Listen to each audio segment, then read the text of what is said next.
This case is the first lawsuit against Trump that comes from the Capitol riot and is the newest in a string of investigations into the former president. The question now remains for prosecutors, how do you best build those cases?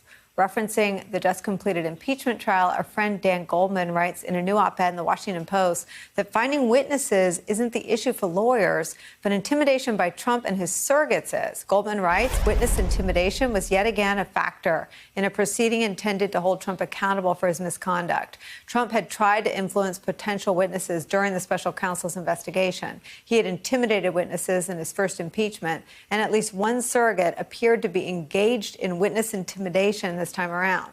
Given this track record, it's reasonable to worry that such intimidation will come into play in the various investigations now circling Trump. Joining our conversation, Neal Katyal, former acting U.S. Solicitor General, Georgetown University law professor, and lucky for us, an MSNBC contributor. Donna's still here. Neal, these lawsuits have been described on this program since we've been here as perhaps the next best thing to a criminal prosecution or a conviction in the Senate. What do you think? Yeah, they're really significant. I mean, Donald Trump is now not going to be remembered just for being the only president to be impeached twice. He's also the only president to be sued twice under the Ku Klux Klan Act, which is what these suits are about. And he's being sued both times by the NAACP. So I guess at least these lawsuits have forced Donald Trump to learn what the NAACP is.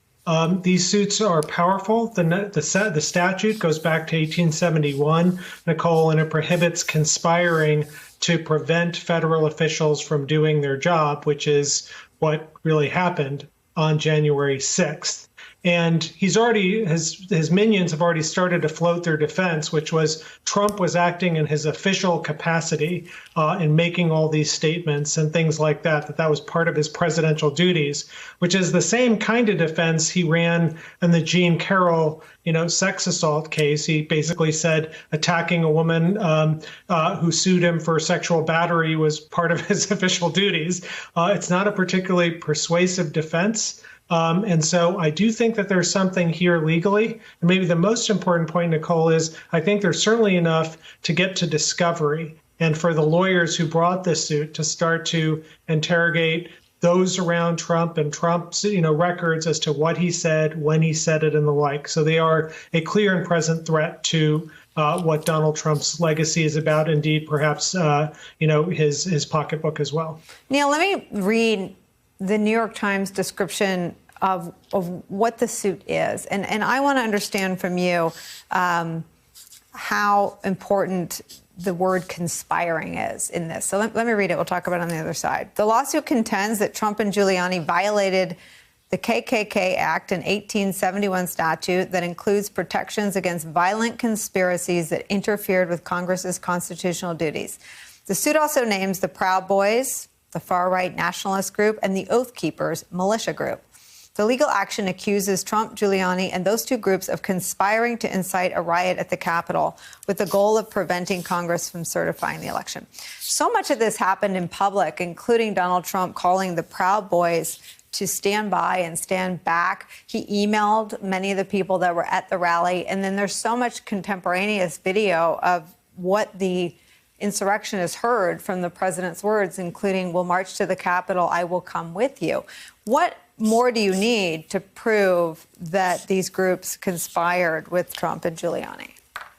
Well, Nicole, you're absolutely right to be seizing on the word conspiracy. My very first law review article was about the statute in part and the history. And the reason why in 1871 the Reconstruction Congress enacted it is because they understood it's really hard for one person to deprive other people of civil rights. It takes a village. It takes other people essentially working in concert together, not necessarily like ordering one person to do another, one order from one person to another, but it does require some meeting of the minds.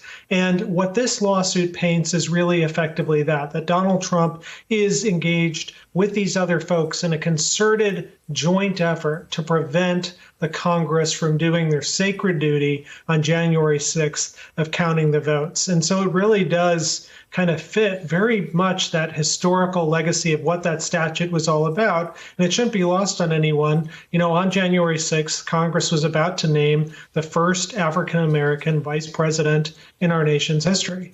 And so it's exactly the right statute. And I think that there's a lot of seriousness to it. Hey, thanks for watching our YouTube channel. You should know that you can follow today's top stories and breaking news and catch up on your favorite MSNBC shows all in one place. Download the NBC News app today.